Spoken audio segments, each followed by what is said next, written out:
"I can't live without you." He said it standing in the middle of a frozen road hat. In his hand tears he had never shown another living soul, running down his face in the cold Wyoming morning. William Carter, the man who had buried his wife and child, and never once asked God for anything, was asking. Not commanding, not explaining, just asking. One woman, one suitcase, one chance. She had walked out before sunrise so he wouldn't see her cry. He had ridden 3 miles in the dark so she would know he saw her anyway. If this story already has you subscribed to our channel, follow every part to the end and drop a comment telling us what city you're watching from. I want to see how far this story travels. The storm did not ask permission. It came rolling down from the Rockies. The way bad luck always seemed to find Evelyn Harper without warning, without mercy, and at the worst possible moment. 1 hour earlier, the sky above the Wyoming territory had been a cold, clean gray, and Evelyn had told herself she could make it to the next town before dark. She had been wrong about many things in her 28 years of living. That evening she added the weather to the list. The road she had been following, if it could even be called a road, more a suggestion of direction pressed into frozen earth by wagon wheels and stubborn horses, had disappeared under 6 inches of snow before she finished the thought.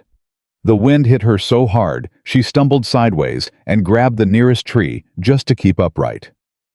Her coat was too thin. Her boots had a split in the left sole that let the cold in like a blade. And the small suitcase she carried in her right hand had started to feel somewhere around the 3rd mile like it was packed with iron. She was not supposed to be here. 3 weeks ago, Evelyn Harper had been a school teacher's assistant in Laramie with a steady wage, a small rented room, and a life that was modest but hers. Then the fire happened, and when the town of Laramie needed someone to blame for the schoolhouse burning down, for the lost books, the damaged desks, the trauma of 19 children who had scrambled out of windows and doors into the winter air, they chose her. It did not matter that she had been across town when the fire started. It did not matter that Thomas Ellison, the schoolmaster's lazy nephew, had left an oil lamp burning on a pile of papers and then lied about it to protect himself. What mattered was that Evelyn was the newest person in the room, the one with no family in the county, the one without a husband to stand up and say her name with authority. Thomas had a father who owned a dry goods store and a mother who sang in the church choir. Evelyn had a suitcase and the clothes on her back. She left before they could formally fire her. She left before the whispers in the market could become shouts at her front door. She took her last month's wages, packed everything she could carry into that battered suitcase, and she walked away from Laramie on a Tuesday morning without telling a single person goodbye. Because there was no one left to tell. Now she was standing in the middle of a Wyoming blizzard, her fingers numb inside her gloves, her hair plastered against her face in frozen strings, unable to see more than 10 yards in any direction. She said something out loud that she would not have said in front of her Sunday school students. Then she kept walking. She almost missed the cabin entirely. It was the smell that saved her, wood smoke, faint but unmistakable, cutting through the cold and the wind. She turned into the smell the way a drowning person turns toward the surface, and she walked toward it with everything she had left. When the shape of the structure finally appeared out of the white solid low, with firelight pressing orange against one shuttered window, she felt something release in her chest that she had been holding tight for 3 weeks. She climbed the porch steps. She knocked on the door. Nothing. She knocked again, harder, and this time she heard boots on a wooden floor, and then the scrape of a latch, and then the door swung open, and the man standing in the frame was not what she expected. She did not know exactly what she had expected. A trapper, maybe. An old homesteader with a bent back and a suspicious squint. What she got was a man who stood nearly a full head taller than her, broad across the shoulders, dark-haired with silver starting at the temples, somewhere in his late 30s or early 40s, with the kind of face that had spent so many years outdoors that the cold and the wind had carved their patience into it. He was holding a lantern in one hand and looking at her like she had just fallen out of the sky, which, given the storm behind her, was not entirely inaccurate. "I need shelter," Evelyn said. She hated how her voice came out rough and thin and desperate. She had promised herself she was done sounding desperate. "Just for the night. I can pay." He looked past her at the storm. He looked at the suitcase in her hand. He looked at her face, which she knew was half frozen and probably not her best presentation. He opened the door wider. "Come inside," he said, "before you freeze to death on my porch." His name was William Carter, and she learned this not because he introduced himself graciously, but because she read it on a paper tacked to the wall beside the fireplace. A deed of purchase for the surrounding land, signed and notarized listing. William James Carter, as the sole owner of 470 acres. She was warming her hands by the fire and reading everything in sight the way people do when they are trying to understand where they have landed. The cabin was built for function, not comfort. Everything in it served a purpose, and nothing in it had been placed for beauty. The furniture was solid and plain. The shelves along the far wall held tools, rope canned goods, and a small stack of books that looked like they had been read until their spines gave out. There was no decoration anywhere, except for a single framed photograph on the mantel above the fireplace, slightly turned away from the room, as if it did not want to be seen looking out. William had given her a blanket, a cup of coffee so strong she could have stood a spoon in it, and then retreated to the far side of the room to tend to something on the stove. He had not asked her name. He had not asked her why she was out alone in a blizzard. He had not asked her anything at all, which she found both suspicious and, if she was honest with herself, an enormous relief. She wrapped both hands around the coffee cup and let the warmth move up through her palms into her arms. "Thank you," she said. "I know this is an imposition." "The storm's the imposition," he said without turning around. "You're just caught in it." She watched him move around the stove with the economy of a man who had lived alone long enough that every motion had been reduced to its most efficient form. No wasted movement. No checking if anything was in the right place because everything was always in the right place. It was the kitchen of a man who had organized his life specifically so that nothing would surprise him. She recognized it because she had tried to do the same thing in Laramie. She had learned not to leave anything in a place where it might be knocked over. "Evelyn Harper," she said. He turned his head slightly. "William Carter." "I know. I read your deed." A pause. "Most people don't read documents on other people's walls. Most people don't leave deeds of purchase in the front room." He almost did something with his mouth that might have been a smile, but it passed too quickly for her to be certain. He set a plate on the table, beans and salt pork and a wedge of hard bread, and nodded toward it without comment. She was too hungry to be proud about it. She sat down and ate, and he stood by the window and looked out at the dark where the storm was throwing itself against the glass, and neither of them said anything for long enough that it stopped being awkward and became something closer to comfortable. She fell asleep in the chair by the fire before she could think of anything else to say. When she woke up, someone had put another blanket over her. She lay still for a moment, listening. She could hear him somewhere in the back of the cabin, the sound of boots on floorboards, the low, steady sound of a man doing the ordinary work of his morning. Outside, the wind had stopped. She could tell by the quality of the silence it had the particular thick heaviness of a world that has just been buried under new snow. She was not going anywhere today. The roads would be impassable. She knew this. She realized, as she carefully folded the blanket and set it on the chair, going to need to explain herself. She had shown up at this man's door with nothing but desperation and $2 in her coat pocket. She owed him at least an accounting of who she was. She found him outside splitting wood. The cold was sharp enough to cut, but the storm had passed, and the sky above the territory had gone that particular shade of winter blue that felt almost too clean to look at. He did not stop when he heard her behind him. He brought the axe down in a clean stroke that split the log perfectly and then reached for the next one. "I should explain," she started. "You don't have to." "I think I should." He paused, the axe resting on his shoulder, and looked at her. His eyes were a darker shade of brown than she had noticed the night before, and he had the measuring look of a man who was deciding how much of something to let himself believe. "All right," he said. So she told him. Not all of it. She wasn't ready to hand over all of it to a stranger, but enough. The schoolhouse. The fire. Thomas Ellison's lie. The way the town had looked at her in the days that followed, like she had become something other than herself. Something to be managed and blamed. The suitcase. The Tuesday morning. the road that had run out in a blizzard. He listened through all of it without interrupting. When she finished, he split another log. "Where were you heading?" he asked. "Cheyenne eventually. I have a name there. A woman who runs a boarding house. She might have work." "Roads to Cheyenne will be buried for at least 4 days," he said. "Maybe 5. She already knew this. She said, "Then I'll wait until they clear." He nodded once, as if that settled the matter, and went back to splitting wood. She stood there for a moment, waiting for the conditions. The requirements.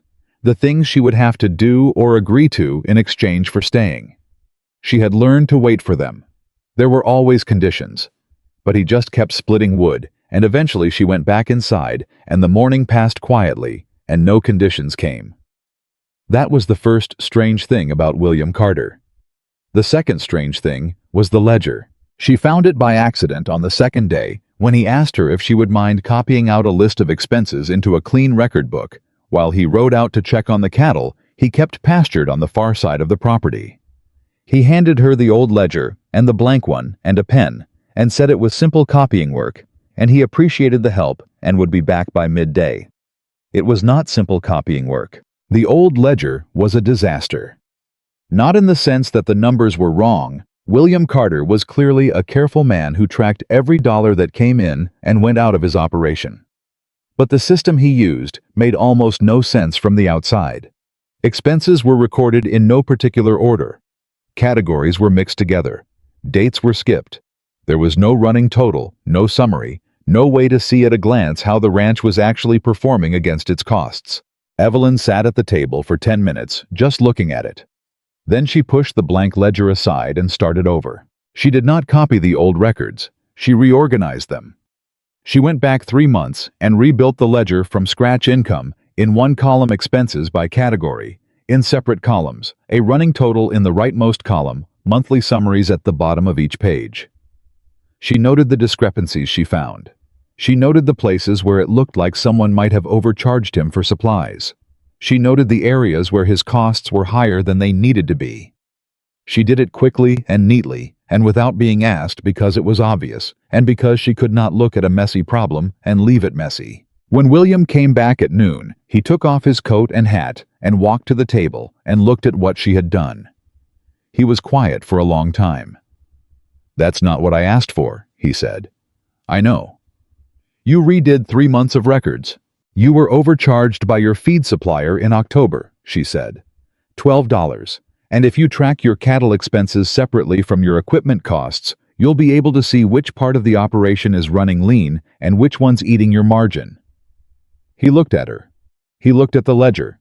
He looked at her again. "Where did you learn to do this?" he said. "I had a father who ran a small feed business.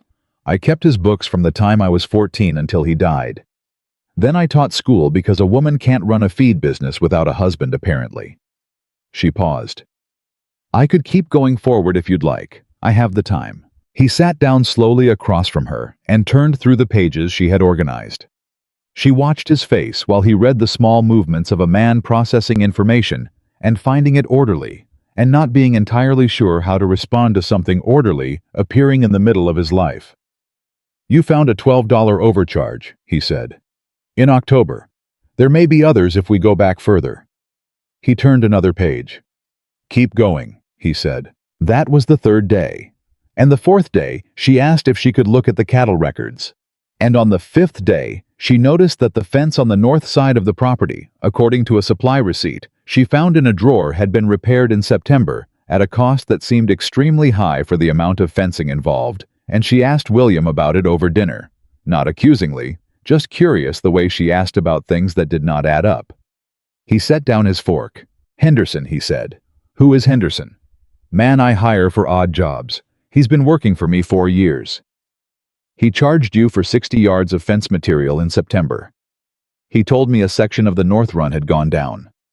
Do you remember what it looked like before he fixed it?" A long pause.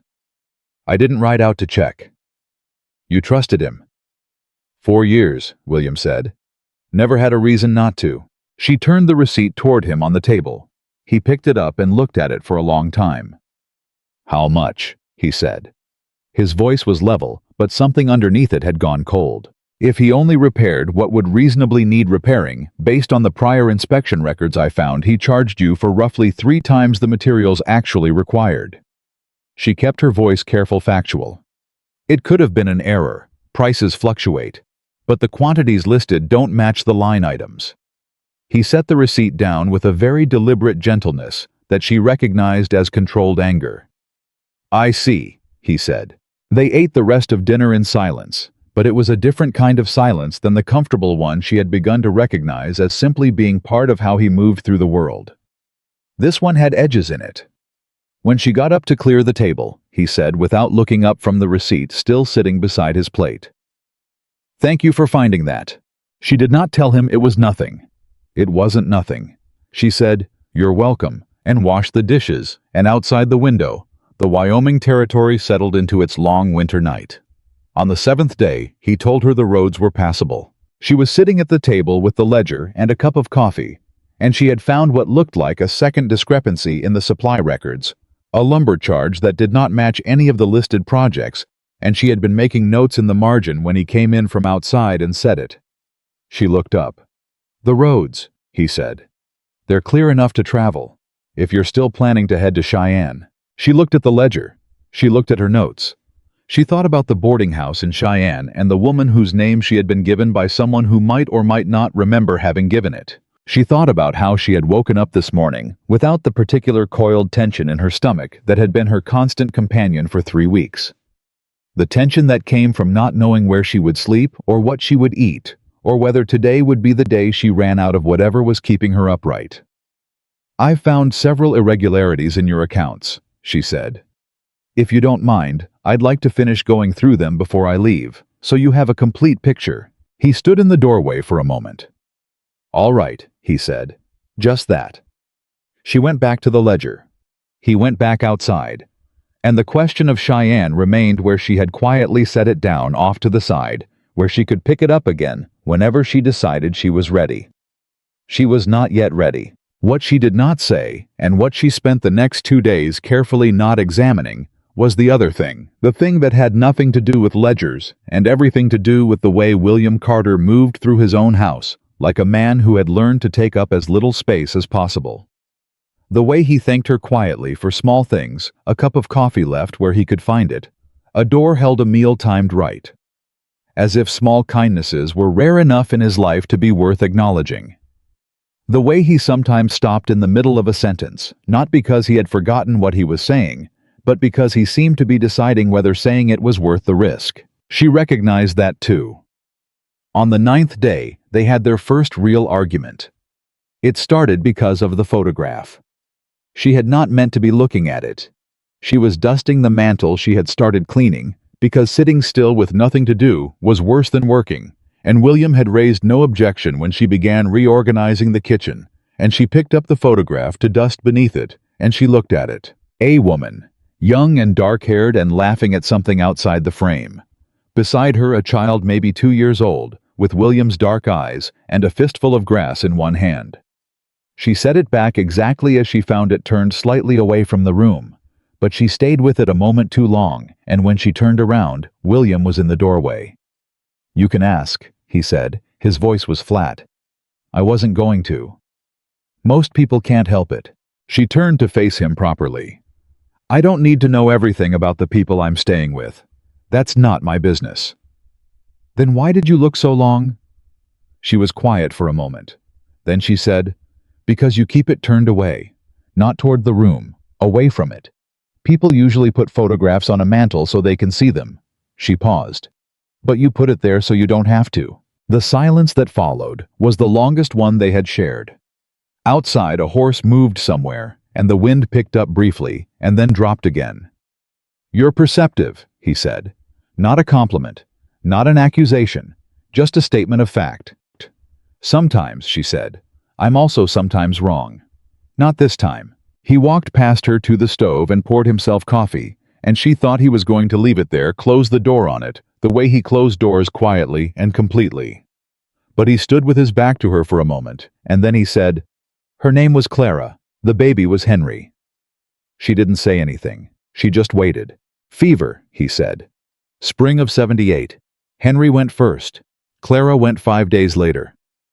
Another pause. I built half this cabin while they were sick. I thought if I kept my hands moving, it would help somehow. Did it? No. He turned around. His face was the same as it always was. Composed, deliberate, controlled, but something in the eyes had changed. Nothing helped, but the cabin got built. She did not go to him. She did not say she was sorry, because sorry was a useless word against that kind of grief, the kind that had settled into the bones of a man and become part of his structure. She said, "The picture should be where you can see it, when you want to." He looked at her for a long moment.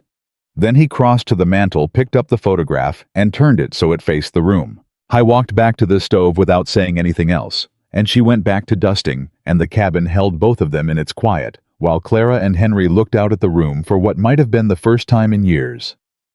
That night after dinner, William told her about the ranch. Not the ledger version, not costs and margins and supply receipts. The real version. How he had come to Wyoming from Ohio at 22, with $60, and a belief so unfounded, it was almost funny in retrospect that a man could build something from nothing if he was willing to bleed for it. How he had worked 3 years for other men learning the land, learning cattle, learning which parts of the territory would kill you and which parts would let you stay. How he had bought the first 40 acres and built the first structure. 1 room, a fireplace, a leaking roof, and stood in it. The first night in winter, feeling like a man who had just won a war. He told it simply the way people tell stories they have told themselves many times, but rarely tell out loud. And she listened and asked questions, good questions, the kind that showed she was actually following, rather than waiting for her turn to speak. And somewhere in the middle of the story, he stopped talking and just looked at her. "What?" she said. "Nothing." He shook his head. "I haven't talked that much in about 4 years. You don't have to stop. I know." He looked at the fire. "I just wasn't expecting it." "Expecting what?" He was quiet for a moment. For it to be easy. She felt something shift quietly in her chest, some arrangement of things that had been standing one way for a long time. She was careful with it. She was careful the way you are careful with something you are not certain is real yet. "The lumber charge," she said, bringing them back to safe ground. "I think I've identified the project it should correspond to. If I'm right, it's another overcharge." He let her bring them back. "How much?" $18. Henderson again. "I'd need to compare signatures on the receipts to be sure. Do you have a sample of his handwriting somewhere?" He stood up. He went to a cabinet. He came back with a letter, a work request from Henderson dated 2 years earlier. She held it next to the receipt and looked at both. "Yes," she said quietly. "Same hand." William Carter sat back down. The controlled anger was back, but this time it was colder and more settled, the anger of a man who was deciding what to do about something rather than reacting to it. More dangerous in a way than heat. "How much total?" he said. "Everything you found." She had already added it up. $47, possibly more if I keep going back. "Keep going back." "William." She said his name carefully. It was the first time she had used it, and she felt them both notice. "Before you do anything with this, we should make sure the record is complete. If you confront him without a full accounting, he'll find the gaps and use them." He looked at her. "You've done this before," he said. "My father had a business partner who helped himself to the margins for years. By the time we understood what was happening, the records were already in the partner's handwriting, and there wasn't much we could do." She paused.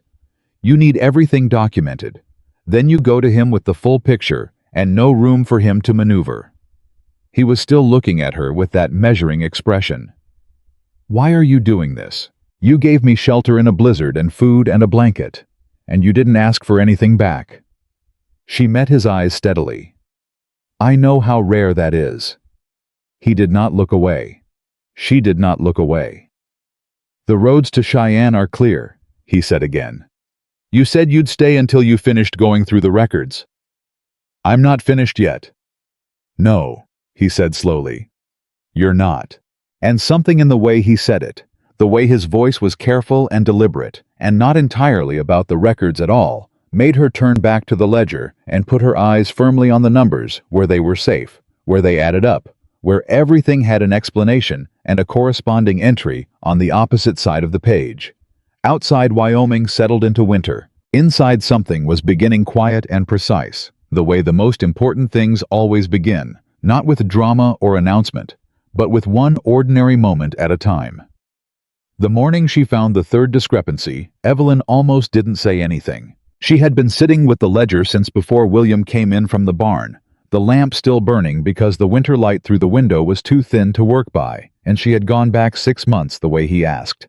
And what she found sitting in the middle of September's feed records made her set down her pen and press both hands flat on the table and just breathe for a moment.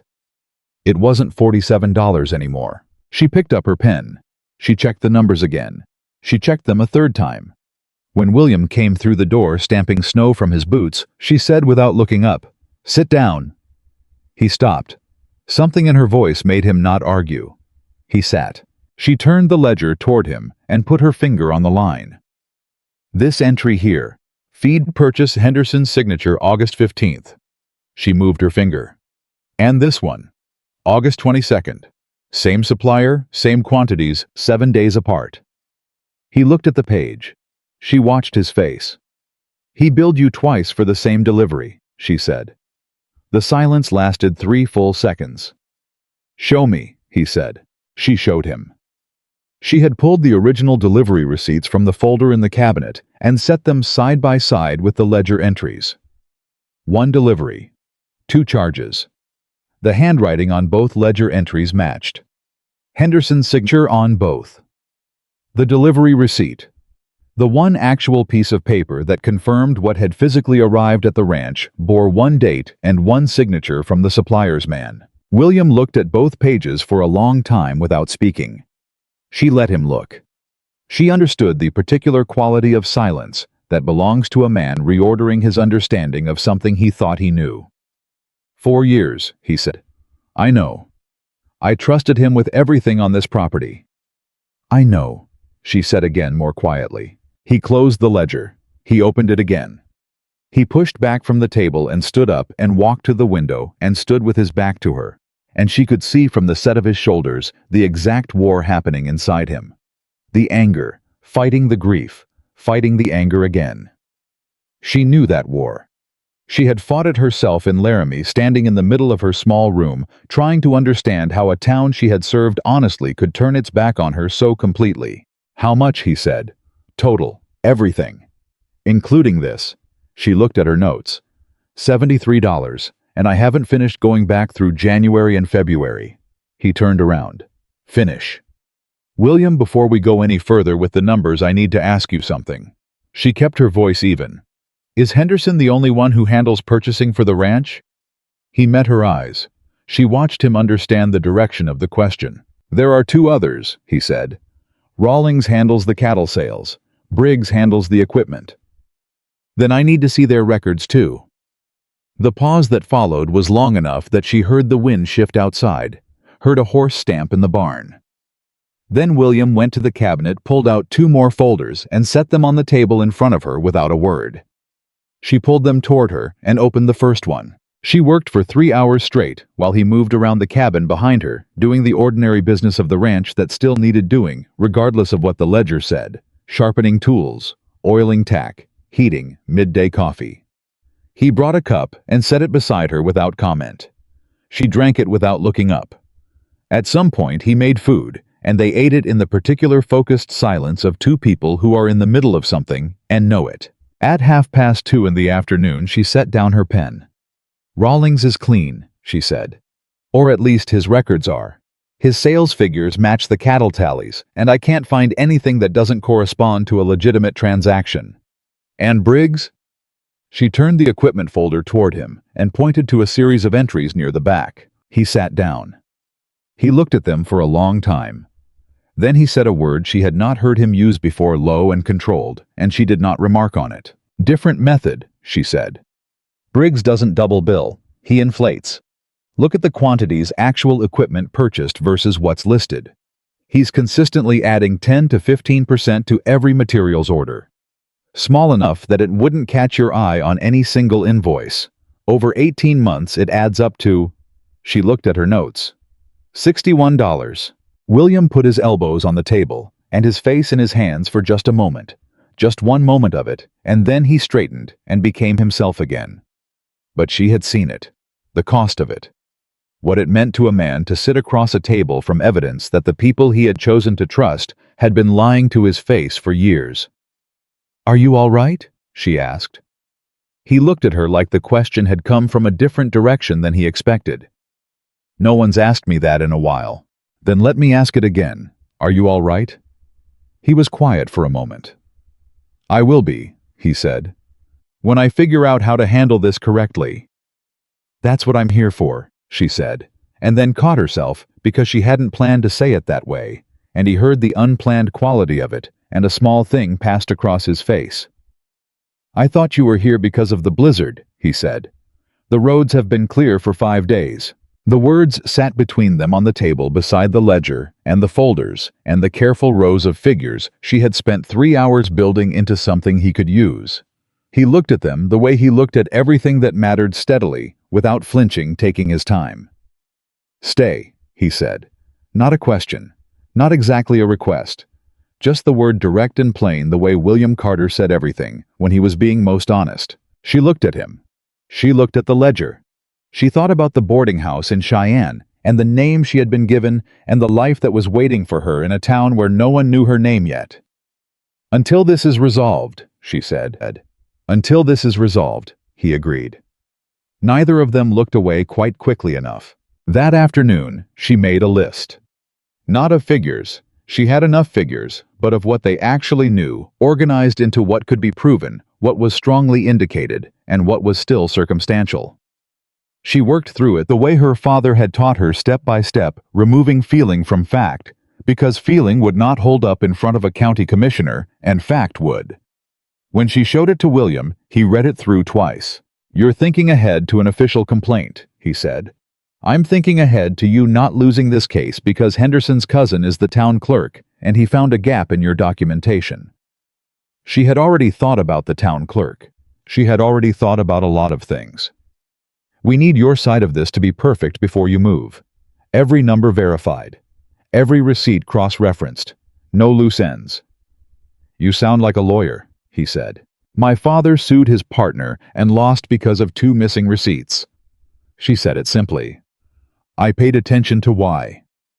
He looked at her for a long moment. "What happened to your father?" "He kept running the business. Smaller, but he kept it." She paused. "He died 3 years ago. Heart, the doctor said. I think it was the kind of tired that doesn't go away." William was quiet.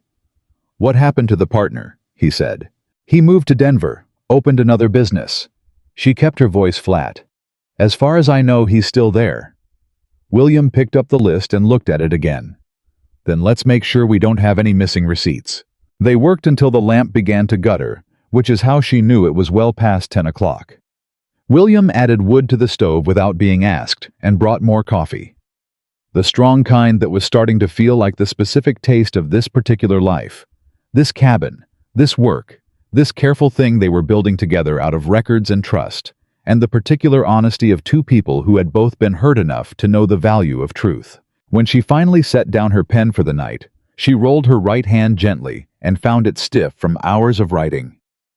Without speaking, William reached across the table and picked up her hand and pressed his thumb in a firm line from her wrist to her knuckles, once the way a person does who knows where tension collects. She went very still. He did it again on the other side, and then set her hand back on the table and stood up and took both coffee cups to the wash basin. "Better." He set his back to her. She looked at her hand. "Yes," she said carefully. "Thank you." He went to bed. She sat for another moment in the quiet, her right hand in her left, and did not examine what had just happened, because she was fairly certain that examining it would not be useful to anyone. That night, for the first time in 3 weeks, she did not wake up at 3 in the morning with her heart pounding and her mind already running through the inventory of things she had lost. She woke up when it was light, and for a moment she did not remember where she was.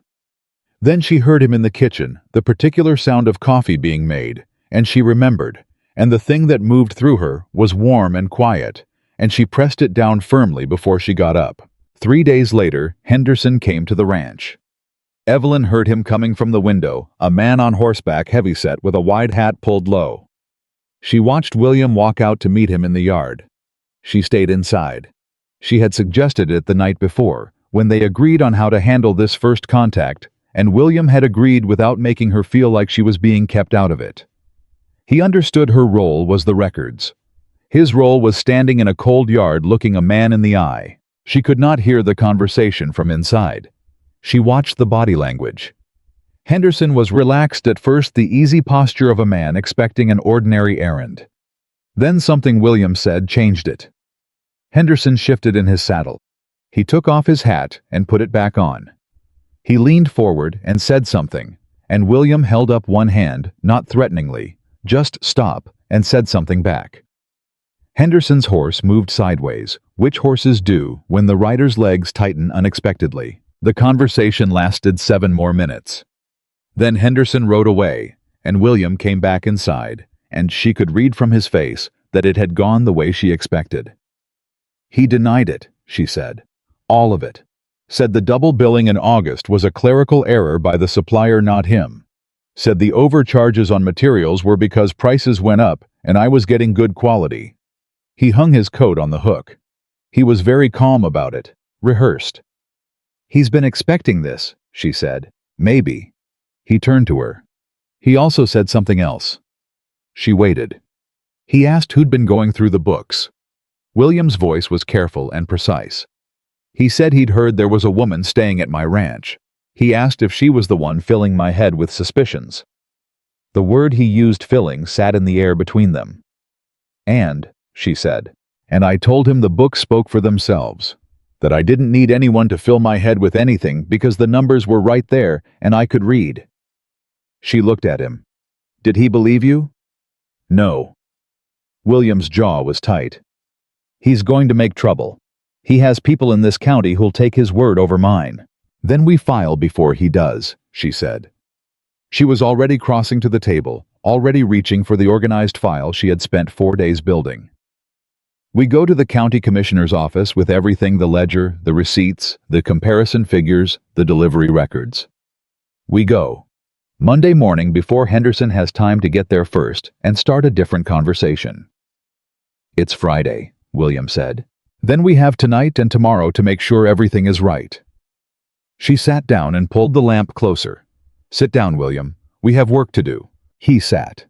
And there it was again, that ease, that absence of condition, the way he simply placed himself where she indicated and trusted her lead. She had not yet found a word for what it did to her, the experience of being trusted by someone who was not a fool. Someone who could see exactly what she was and had decided she was worth trusting anyway. She would find the word eventually.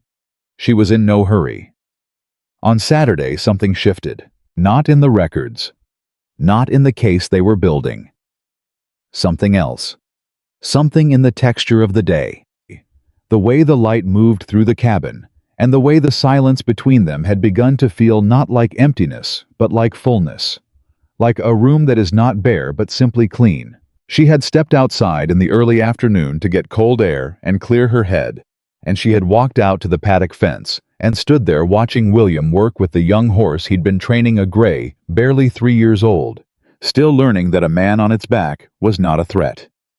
She watched him speak to the horse in a low, continuous murmur, one hand steady on the animal's neck. Patient in the particular way of a man who understood that trust was built in small increments and could not be rushed. She did not mean to watch for as long as she did. When he turned and saw her at the fence, he didn't say anything. He just nodded once. In that way he had the acknowledgement that meant, "I see you," without making anything of it, and went back to the horse. She stayed at the fence for another 10 minutes. When she came back inside, she sat down at the table and looked at the ledger for a long time without seeing it. And then she made herself open it and found her place and kept going because there was work to do, and feeling sorry for herself about the particular quality of William Carter's patience was not productive. That evening, he made dinner. actually made it not the usual bread and beans, but something that required actual effort. A stew with dried herbs and the last of the salt pork done properly, and cornbread that he pulled from the small oven with a confidence that suggested it was not his first time. She looked at the table when he set it down. "What's the occasion?" she said. "We finish this case tonight," he said. Seemed like it needed marking. She looked at him. He looked at her. Something almost like humor passed between them. Not quite a smile from either one, but the awareness of one, the outline of it, which was somehow more comfortable than the real thing. They ate. They talked. Not about the ledger, not about Henderson or Briggs or the county commissioner. He asked her about teaching, what the children were like, what she had taught them. What it was like to stand in front of a room full of people who were still young enough to believe that everything you told them was true. She told him about a girl named Rosie, who had learned to read in 6 weeks when everyone, including her own mother, had said she couldn't. She told him about the winter they ran out of firewood, and she had the children do their lessons while marching in a circle because moving was the only way to stay warm. She told him about the afternoon she had looked out at 19 faces all paying attention at the same moment, and had felt for just that one moment that she was exactly where she was supposed to be. "Why didn't you take it to the school board?" he said. "What Ellison did." She set down her spoon. "I thought about it," she said. "But Ellison's father is on the school board." "So you just left?" "I left before they could remove me." She was quiet for a moment. "There's a difference. When they remove you, they get to write the story. When you leave first, you at least keep the ending." Howe was looking at her with that steady, careful attention she had come to recognize as the most concentrated form of him. "That was very controlled of you." "It was survival," she said. "Don't confuse the two." He was quiet for a moment. Then, Evelyn. It was the first time he had used her name. She heard what it cost him. "What they did to you in Laramie was wrong," he said. It was not a platitude. It was a statement of fact delivered with the same precision he used for everything. And the people who let it happen were cowards. She looked at her bowl. "Yes," she said. "They were." "You should know that," he said. "In case you've spent any part of the last 3 weeks wondering if maybe they were right."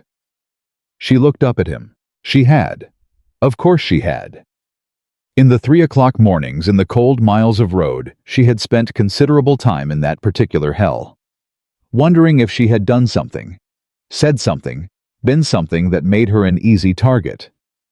Wondering if maybe she was the kind of person things happened to because she invited them somehow. The fact that he knew this without being told, without her having said it, made her throat close. "Thank you," she managed. He nodded. He picked up his spoon. He let her have the moment without making it into something she had to manage. After dinner, they finished the case file. Every receipt numbered. Every discrepancy cross-referenced and totaled. A summary on the first page written in her clearest hand, organizing the evidence into a sequence that a county commissioner could follow without legal training. When they were done, she bound the file with a piece of cord from the drawer and set it on the table between them.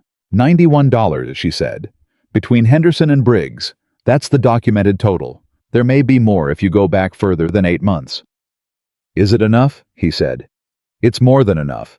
The double billing alone is fraud. The rest is pattern evidence." She tapped the file. "He can't explain this away, not with what's in here." William looked at the file. He looked at her. He reached out and put his hand over hers on the table just for a moment, one brief point of pressure, and then he took it back. "I don't know how to thank you," he said. She thought of 3 things to say and said none of them. She said, "Monday morning, County Commissioner's office. First thing." "First thing," he agreed. She went to bed that night with the particular feeling of a thing completed, a problem named and organized and handed to the right authority. It was the feeling she liked best in the world, the feeling of order restored, of things placed correctly, of a ledger that balanced. And underneath it, quieter and more complicated, the feeling of his hand over hers, which was not in any ledger, which did not balance against anything she knew, which she carried carefully into sleep and tried with only moderate success not to think about. Monday morning, they rode to town together. She had not been back to a town since Laramie, and she had not thought about what it would feel like until they were already on the road, and she felt the old coiled tension return to her stomach, the anticipatory tightening of a person preparing to be looked at by strangers who have already decided what they see. William rode beside her close enough that their horses occasionally walked step for step, and he did not make conversation, which she was grateful for, and he did not appear to notice her silence, which she was also grateful for, because he was very clearly not fooled by it. They reached the commissioner's office at 9 in the morning. The clerk at the front desk was a young man with the unfortunate quality of looking bored before anything had happened. He looked at William with the particular recognition of someone who knew his name and his acreage and his credit rating. He looked at Evelyn with the particular blankness of someone who had not placed her yet, but was already working on it. "Mr. Carter," he said, "what can I do for you?" "I need to file a fraud complaint," William said, "against 2 of my employees. I have documentation." He set the file on the desk. The clerk opened it and looked at the first page. Her summary, her clean hand, her organized structure, and he looked up at Evelyn and then back at William with the expression of a man recalibrating. "This is very thorough," he said in a tone that was not quite a compliment. "It's accurate," she said. The clerk looked at her again. "And you are?" "Evelyn Harper. I compiled the documentation." He wrote her name slowly, like he was deciding how much space to give it. "Are you employed by Mr. Carter?" She opened her mouth. She was not sure precisely how to answer that. "She's my associate," William said without hesitation, without looking at her. "Her findings are part of the official record." The words settled around her like something warm. The clerk went back to the file. They were in the office for 2 hours.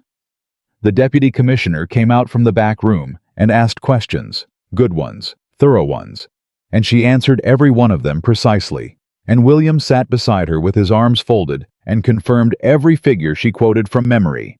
And when they left, the deputy commissioner had the file and a commitment to summon Henderson and Briggs for questioning within the week. On the road back, William said, "You were good in there. You didn't have to call me your associate," she said. "You are my associate. I'm a woman who showed up at your door in a blizzard." "Those aren't mutually exclusive," he said. She looked at the road ahead and held that somewhere inside her chest, where she was keeping all the things she was not ready to examine yet. The collection was getting crowded. When they got back to the cabin, Henderson's horse was tied to the porch rail. Henderson himself was sitting on the porch steps. He stood when they rode up, a big man the size of someone who had never doubted his right to take up space. And he looked at William with the expression of a man who has decided that offense is better than defense. "Carter," he said, "we need to talk." "We already talked," William said. He dismounted. "That was before I heard you'd been to the commissioner." Henderson's eyes moved to Evelyn. His voice went colder. "Before I knew she was behind it." "She's not behind anything," William said. "The records are behind it. Records can be misread." Henderson took a step forward. Or miswritten. The implication hung in the air, specific, deliberate, aimed at her. Evelyn felt it land. She also felt something else, the fact that she was not afraid. She had been afraid in Laramie, where she was alone and outmatched and had no weapon but the truth and nowhere to take it. This was different. She had the file. She had documentation. She had a deputy commissioner who had spent 2 hours reading it and asked very good questions. "You're going to want to be careful," she said, "about suggesting that documentation was falsified, because if you make that claim formally, the commissioner will audit the original supplier records, which will confirm everything I found." She kept her voice conversational. "You don't want that audit, Mr. Henderson." Henderson stared at her. "Who are you?" he said. Not a real question. An expression of contempt dressed as a question. "The woman who found your double billing," she said. "And the 4 other entries I didn't put in the first file." She had not told William about the 4 entries. She had found them yesterday evening and decided to wait. She watched the recognition pass across Henderson's face, the understanding that she knew more than he had accounted for, and she watched him make the calculation. He looked at William. "You'd take her word over 4 years of honest work," he said. "It's not her word," William said. "It's the receipts." A pause. "Get off my property." Henderson looked at him for a long time. Then he got on his horse and rode away without another word, And Evelyn stood in the cold watching him go, and feeling the particular steadiness of a woman who has gone through something that was supposed to break her and found herself still standing at the end. "What 4 entries?" William said from beside her. She turned. "I found them yesterday. I wanted to verify them before I said anything. Combined, they bring the total to $114. He looked at her. "You were protecting me," he said, "in case I'd confronted him before we had everything." "I was protecting the case," she said. He was quiet for a moment. Then very quietly, "Is there a difference?" She looked at him. The afternoon had gone pale and cold around them, and he was looking at her in the way he had that she could not categorize, and had stopped trying to the way that was simply William Carter being honest with his eyes, because he did not know how to be otherwise.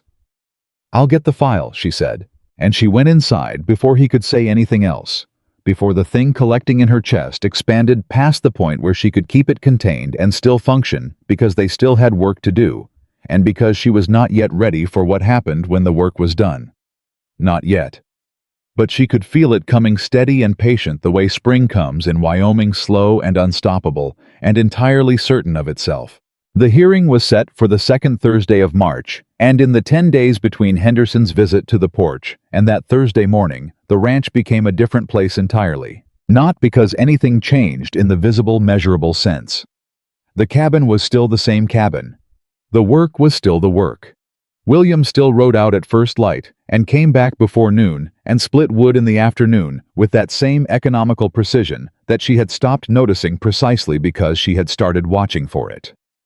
But something underneath all of it had shifted the way ground shifts before spring, not visible yet, but present, unmistakable, felt through the soles of your feet. She noticed it first in herself, which she did not like. She had always been someone who knew exactly where she stood in any room. Not arrogant about it, just clear. She knew her skills, her limits, her value, the exact calculation of what she could offer and what she would cost. It was the arithmetic she had learned to run automatically the way her father had taught her to, always know the balance of a ledger before someone else told it to her. Know your number first. Don't be surprised by it. But something about the way William Carter treated her had begun to interfere with the calculation. It was not that he was kind exactly. He was not warm in the way people who are trying to be kind are warm, full of softened edges and careful words and the performance of gentleness. He was direct and often blunt, and he said things plainly that other people would have wrapped in 3 layers of softening before delivering. But everything he said to her face, without looking for something in return, without the slight lean of a man who is being good to you because he expects it to be credited somewhere. On the Tuesday before the hearing, he came in from outside in the late afternoon and set a book on the table beside her without comment. She picked it up. It was a collection of frontier law cases, actual cases, with rulings from Wyoming Territory courts. She looked up at him. "Thought you might want to know what the commissioner typically weighs in fraud cases," he said, already crossing to the stove. She opened the book. He had dog-eared 3 pages. She sat with it for the rest of the afternoon, and that evening she reorganized the summary section of their file based on the language pattern she found in the rulings. The specific phrasing that commissioners in the territory had responded to in prior fraud cases, the way evidence needed to be framed to land with maximum weight. When she showed William the revised summary over dinner, he read it and then looked at her with something that was very close to admiration, and she felt it the way you feel heat from a fire 2 rooms over, indirect but unmistakable. "You should have been a lawyer," he said. "Women can't be lawyers," she said. "You should have been one anyway," he said, like the law's opinion on the matter was simply not relevant. She looked at her plate. She was smiling before she could stop herself, and she pressed it down, but not before he saw it, and she could tell he saw it by the way he went back to his food without comment, giving her the smile privately, which somehow made it worse. The night before the hearing, she could not sleep. She lay still and listened to the cabin settle and breathe around her, and thought about Laramie. About the last time she had walked into a room full of people who had already decided what they thought of her and tried to make the truth louder than the story they preferred. She had lost that time. She had lost it because she was alone and unprepared, and because Thomas Ellison's father had a louder voice and more claim on the room than she did. This was different. She kept telling herself it was different. At some point past midnight, she heard William moving in the other room. The sound of boots set down. The stove door opened and closed. The particular sound of a man who cannot sleep, either moving through his house quietly so as not to wake someone. She lay still. A minute passed. 2. Then a knock at her door, soft, the kind of knock that leaves it entirely up to you. "I'm awake," she said. He opened the door. He was still dressed, which meant he hadn't slept at all, and he was holding 2 cups of coffee, which she thought was about the most tactful thing she had ever seen a person do at 1 in the morning. He held one out. She sat up and took it. He sat in the chair across the room, her room where she had been staying for 3 weeks now. The room she had started to feel was hers. In some way, she had no right to, and he held his own cup in both hands and said, "Tell me what you're worried about." She looked at him. "What makes you think I'm worried?" "You've been up for 2 hours. She had not made any noise. "How do you know that?" "The floorboard," he said. "The one near the window. You step on it when you get up for water." She thought about what it meant that he knew the pattern of her movements through this cabin. She set that aside. "Henderson's cousin is the town clerk," she said. "We talked about this. He has ears in that commissioner's office." "He does," William agreed. "And the deputy commissioner who took our file is new. He's thorough, but he doesn't have the political weight of someone who's been in the position long enough to not care whose feelings he hurts." Also true. And Henderson has had 10 days to build an alternative version of events. He's had 10 days to find people willing to say our documentation was... She stopped. The word Henderson had used on the porch came back. Miswritten. "He can't miswrite $91, William said. "The supplier records exist independent of anything we filed. He could claim you altered them, that I altered them." She looked at her coffee. "A woman who showed up from nowhere, no local family, ran out of her last job under suspicious circumstances. It's a usable story." William was quiet for a moment. When he spoke, his voice was very even. "Is that what you're actually afraid of? That they'll discredit the evidence? Or are you afraid that they'll discredit you, and that you'll have to watch a room full of people decide you don't count again?" The accuracy of it hit her like stepping into cold air. She did not answer immediately. She looked at the wall, and she made herself be honest, the way she was honest with ledgers, not finding the number she wanted, but the one that was actually there. "Both," she said. "But you're right that the second one is what I can't sleep over." He nodded slowly. "I know," he said. "I know what it's like to walk into a room and feel the weight of what people have already decided." He turned his cup in his hands. "After Clara and Henry died, people decided what I was. Grieving in the wrong way, or not grieving enough, or grieving too much. Too quiet, then too isolated. Too functional too soon. Everyone had a version of me that had nothing to do with me." She looked at him. "I stopped going to town for almost a year," he said. "Not because I was broken, because I was so tired of being someone else's story." He looked up at her. "Eventually you have to walk back in, because the alternative is letting them keep the room." The cabin was very quiet around them. "Tomorrow," he said, "you walk into that room and you know what's in the file. Every number, every receipt, every cross-reference. You know it better than anyone in that office, better than Henderson's lawyer, if he's hired one, better than the commissioner himself. That's not nothing, Evelyn. That's the whole thing." She looked at him across the room. This man who had built a life alone because he was protecting himself from another loss, who had let her into his house and his books and his grief and his history, who was sitting in a chair at 1 in the morning with 2 cups of coffee, making sure she did not walk into tomorrow afraid. "You're better at this than you let on," she said quietly. "At what? Knowing what people need to hear." I was quiet for a moment.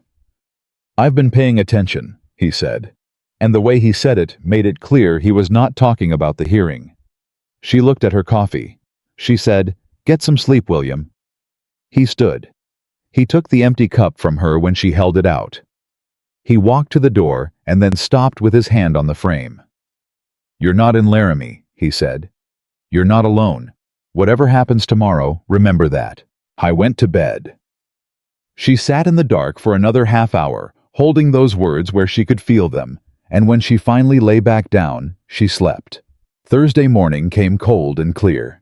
They rode into town side by side without talking much, and when they walked into the commissioner's building, the clerk at the front desk saw William first, and then saw Evelyn, and his expression went through three things, quickly: recognition, assessment, decision, and landed on a careful neutrality that told her everything she needed to know about who had been in this office recently. Henderson was already there. I was standing against the far wall with a man she did not know. Heavy-set dark coat, the look of someone paid to stand importantly in rooms. Not a lawyer. Henderson couldn't have hired a lawyer in 10 days, not out here. But someone with local weight. Someone whose presence was a statement about whose side had more room to stand on in this county. Henderson looked at her when she walked in. It was the look of a man who has prepared something and is confident in it. She met it and held it and did not look away first. The deputy commissioner came out at 9 o'clock precisely. His name was Alderman, and she had spent 3 of the last 10 days studying his prior rulings, and she knew that he was methodical, fair, and irritated by people who wasted his time. She intended not to waste his time. He took his seat and looked at the room. "Mr. Carter," he said. "Mr. Henderson, I've reviewed the documentation filed last Monday. Before I proceed, I want to hear from both parties.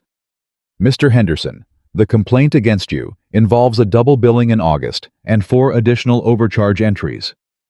Do you have a response?" Henderson stepped forward. "Commissioner, I do. Those records were prepared by an outside party." He did not look at Evelyn, which was its own statement, with no working knowledge of the ranch's actual purchasing arrangements. Prices fluctuate. Some of those charges reflect negotiated rates for premium materials, and the August entry was a supplier error that was supposed to have been corrected. "Do you have documentation of the supplier correction?" Alderman asked. A brief pause. "I've sent for it." "Then you don't have it today." "Not today, but—" "Mr. Carter," Alderman said, turning. "Your associate compiled the filing. I'd like to hear from her directly if you don't mind." She stepped forward before William could answer for her. "Evelyn Harper," she said. "I have the original supplier records here, independent of Mr. Carter's ledger, obtained directly from the supplier's account office in Laramie last week." She set the folder on the commissioner's desk. "The supplier confirms 1 delivery in August. 1. There is no second delivery and no record of a billing correction request from Mr. Henderson or anyone acting on his behalf." The room went very still. She had not told William about the Laramie supplier records. She had sent a letter on the second day after the hearing was announced, using language her father had taught her, formal, specific, requesting confirmation of transactions for a legal proceeding. The response had arrived 4 days later, and she had kept it in the inside pocket of her coat because she did not want to raise his hopes before she was certain. Henderson's companion leaned in and said something low in his ear. Alderman picked up the folder and opened it. He read slowly. He turned a page. He read some more. The room held itself very still in the way of people who are watching something settle into place and don't want to disturb it. "Miss Harper," Alderman said, still reading. "You contacted the supplier independently." "Yes, sir." "When?" 10 days ago, the same day we filed." He looked up at her. "You anticipated that the ledger records alone might be disputed. I thought it would be cleaner to have independent confirmation," she said, "in case there was any question about the integrity of Mr. Carter's records." Alderman set the folder down. He looked at Henderson with the expression of a man who has found the bottom of a thing and does not like what is there. "Mr. Henderson," he said, "the supplier record directly contradicts your account of the August entry. Do you wish to revise your statement?" Henderson's face had gone through several things in the last 2 minutes and had arrived at a kind of controlled defiance that she recognized as the last position of a man who has run out of room. "Commissioner, I've worked for William Carter for 4 years." "I'm not asking about your employment history," Alderman said. "I'm asking about the August entry." Silence. "I'm going to require you to provide within 2 weeks a complete accounting of all purchasing transactions handled on behalf of Mr. Carter's ranch going back 2 years, Alderman said, "along with original supplier documentation for each entry. If the records are consistent with what's been filed here today, we can close this matter. If they're not, He let that sit. "I think you understand where that leads." Henderson understood. She could see it in the way he stood, the slight collapse of a man absorbing the weight of an outcome he had miscalculated. The man in the dark coat put a hand on Henderson's arm, low and quiet, the gesture of a counsel who is saying, "Don't make it worse." Henderson did not make it worse. He nodded once and stepped back. Alderman moved on to Briggs, whose case was cleaner in some ways and messier in others. Briggs had no companion in the room. He had come alone, a lean man in his 40s, with the look of someone who had talked himself into believing that small thefts were not really theft, just adjustments. He was not defiant. He was frightened, which she found in a complicated way almost sadder. She presented his records with the same precision she had used for Henderson's. Alderman asked fewer questions for Briggs, which meant he needed fewer. The pattern was clear enough. When it was over, Briggs was given the same 2-week accounting requirement and the same implicit warning, and he left the office without looking at anyone. They were out of the building by 11. On the steps outside, William stopped walking. She stopped beside him. "The supplier records," he said. "Yes. You didn't tell me. I didn't want you to be disappointed if they didn't come." He looked at her for a long time. Something in his face was doing something complicated, and she let it do it without trying to name it because she was not sure she was ready to know its name.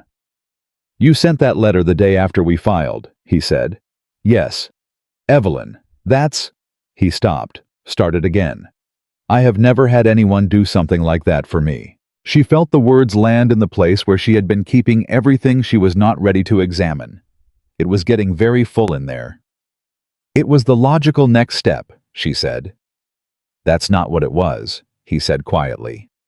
She looked at the street, at the ordinary business of a Wyoming town going about its Thursday morning around them. A woman crossing with a market basket. A horse tied at the rail. A boy running somewhere important. "Let's go home," she said, and she heard herself say "at home," and did not take it back, because it had come out before she could stop it, and because standing here on these steps on this particular morning, it was simply the word that fit. The ride back was quiet in the good way. The case file quiet the way it had been in the early days when silence was simply what happened between two people who were not afraid of it.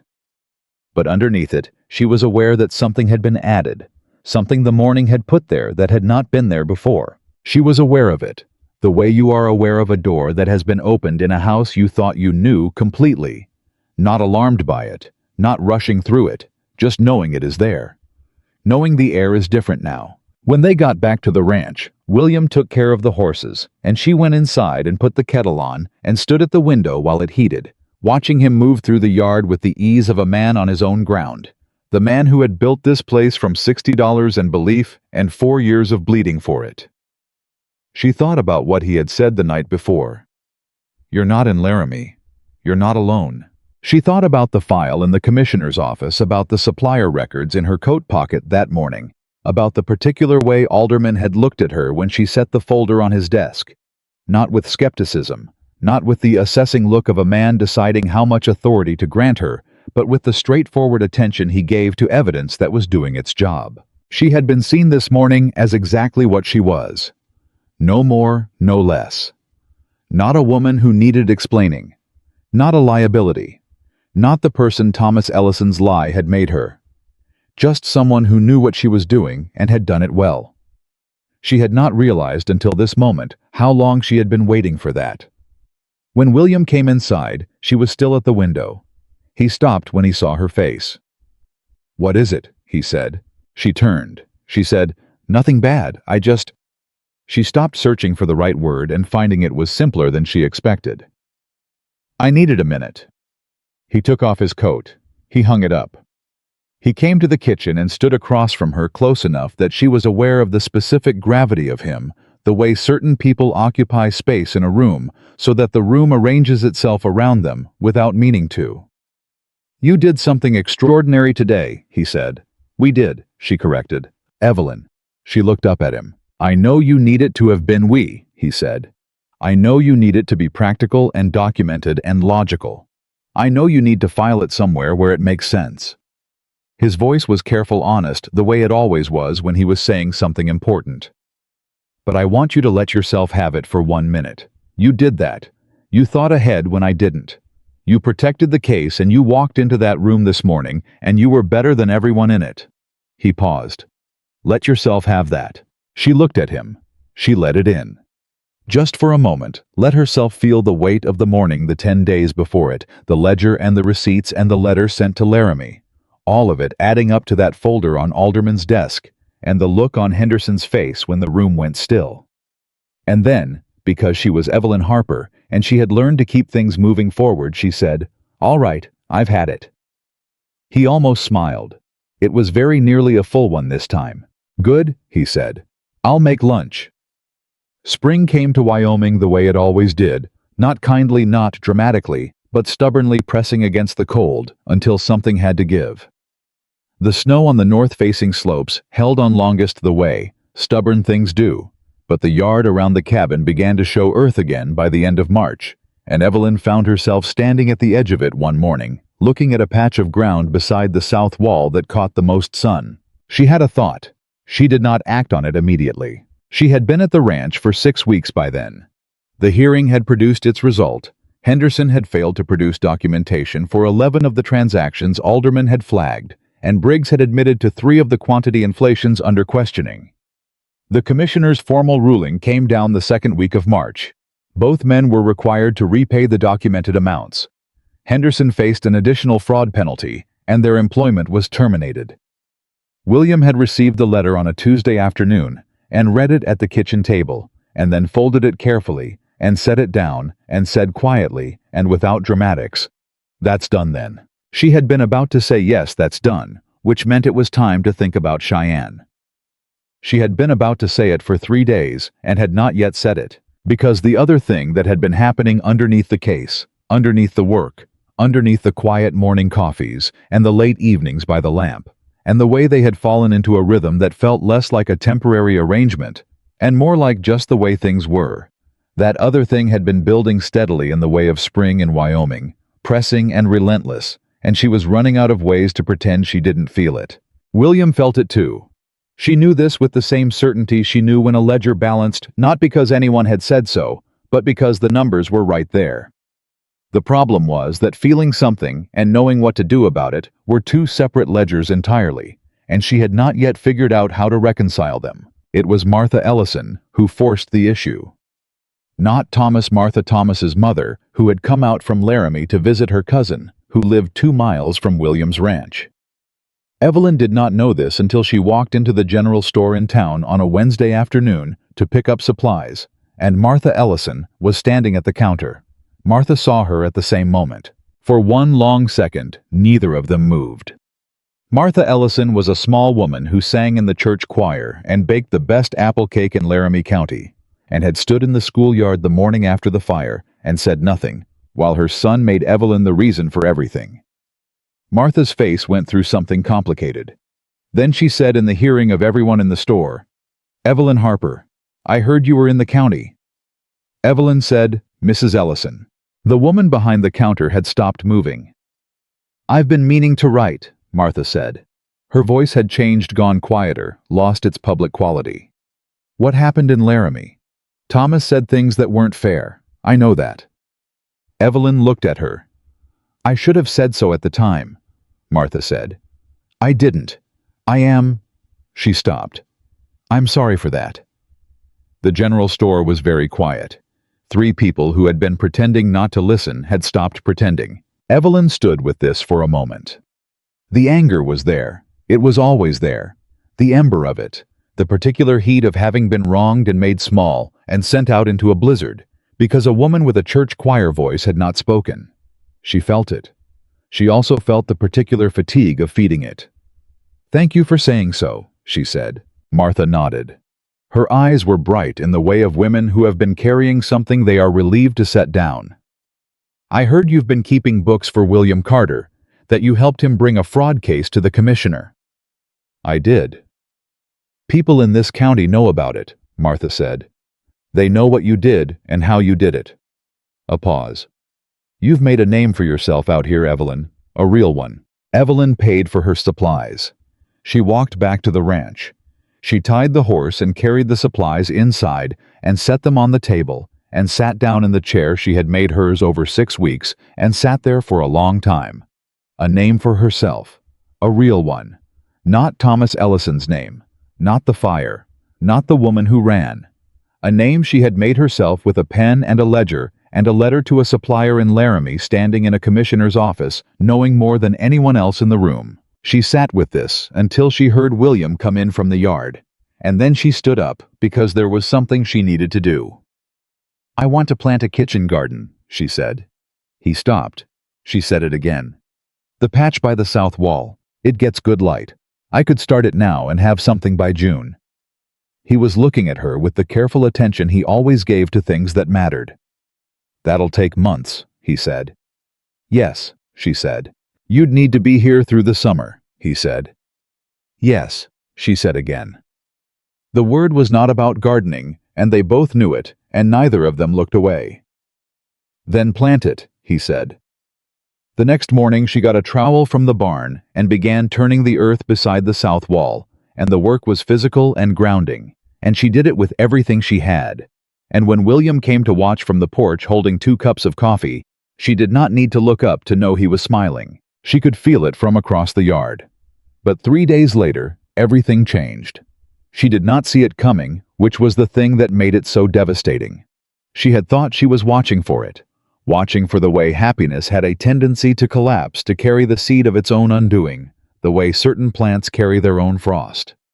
She had thought she was being careful. She was not careful enough. It was a Sunday. The town had a social gathering. The first of the spring season held in the church hall, the kind of event where people came to see who was with whom and draw their conclusions. William had mentioned it in passing and said he didn't usually attend. She said she would stay home. It was simple. But Dorothy Price changed the calculation. Dorothy Price was the wife of the largest landowner in the county, a woman who had made a career of knowing where all the lines were and who was standing on the wrong side of them. She came to the ranch on Sunday afternoon, came deliberately while the social was going on, which told Evelyn everything she needed to know about the visit. Dorothy had a reason for coming when William would be home, and Evelyn would be there. She was all smiles and Christian warmth at the door. She brought a pie. She sat at the table where Evelyn had spent 6 weeks rebuilding a man's business records, and she poured herself tea that Evelyn made, and she talked about the county and the case against Henderson, which she had heard about and thought was just wonderful before she came to it. "Of course people talk," Dorothy said pleasantly. "A single woman living alone with a widower. No chaperone. No formal arrangement." She smiled. "You know how people are. Out here especially. Reputations are the only currency some people have." Evelyn looked at her. "Mr. Carter's reputation in this county is considerable," Dorothy continued. "He's a man people respect. A man who could, well, if he wanted to remarry someday, he could have his choice. A man like that needs to be careful about what he allows to, shall we say, attach itself to his name." She set down her cup. "I say this out of genuine concern. For both of you." William was somewhere in the back of the cabin. Evelyn did not know if he had heard. She looked at Dorothy Price's kind eyes and kind smile, and the pie she had brought as a vehicle for this precise conversation, and she felt something cold and heavy settle in her chest, not new, unfortunately. She recognized the weight. She had carried it in Laramie. "Thank you for coming," she said. Dorothy left. The pie stayed on the table. Neither of them touched it. That night, Evelyn sat on the edge of the bed that had been hers for 6 weeks and looked at the wall and did the thing she had been avoiding for days. She did the calculation honestly, the way she did all calculations, without looking for the answer she wanted. William's reputation, which was real, which mattered because he had built it over 15 years, and it was the foundation of everything his work meant in this county. The case against Henderson had strengthened it. Having a woman in his house without arrangement, without explanation beyond what the blizzard required, was the kind of thing that eroded it. Slowly, the way water erodes stone. Not dramatically, just constantly. She thought about this garden she had started beside the south wall. She thought about his face when she said plant it. She thought about Clara's photograph on the mantel turned to face the room. She thought about a man who had not asked anyone to stay in 5 years and had said one word stay and meant it with everything he had. And she thought, I could damage this. I could damage him and everything he has built just by being here. And that is the one thing I will not do. She picked up her pen. She found paper in the desk drawer. She wrote the letter by lamplight carefully the way she did everything, finding the right words, the true ones, making sure the numbers balanced. When she was finished, she folded it and set it beside the coffee pot where he would find it in the morning. Then she packed her suitcase quietly in the dark, taking only what she had arrived with, leaving everything that had come from the life she had built in this cabin over 6 weeks. The ledger she had worked on, the copy of the law cases he had given her, the small plant cutting from the kitchen garden that she had meant to transplant. She left them all. She was out the door before the sun came up. She had the trowel in her hand when she remembered the garden, and she set it on the porch railing very quietly, and she did not let herself look at the south wall, because if she looked at the south wall, she would not leave. She walked down the road in the cold early dark, her suitcase in her right hand, her steps quiet and deliberate, the same as the Tuesday morning she had walked out of Laramie. But this time, every step was harder, because this time, she was not running from something she had lost. This time, she was walking away from something she had found. And she was not entirely sure she was strong enough to do it, which is exactly why she did it before the sun came up, before he could wake and come to the door and look at her, the way he looked at her, the way that made every careful argument dissolve. She had made a life out of surviving things. She told herself she would survive this too. She told herself this with every step. She was not certain she believed it. He found the letter at 5:43 in the morning. He knew the exact time because he had been awake since 4, the way he was always awake before the sun in the working months, and he had lain in the dark for nearly 2 hours, telling himself the feeling in his chest was nothing, just the particular restlessness of a man who had too much on his mind. He had told himself this with the same conviction he had once told himself that Clara's fever would break. He had told himself things before that turned out not to be true. He got up. He went to the kitchen. He saw the letter before he saw anything else because it was sitting in the exact place where things were left when they needed to be found beside the coffee pot, white against the dark wood, folded with the same precision she applied to everything she did. He picked it up. He stood at the kitchen table for a long time after he read it. He read it twice. Then he set it down very carefully and walked to her room and opened the door and looked at the empty bed, the folded blanket, the bare surface of the small table beside it, where her few things had been. He stood in the doorway for 1 minute, maybe 2. Then he went back to the kitchen and picked up the letter and read it a third time as if it might have changed.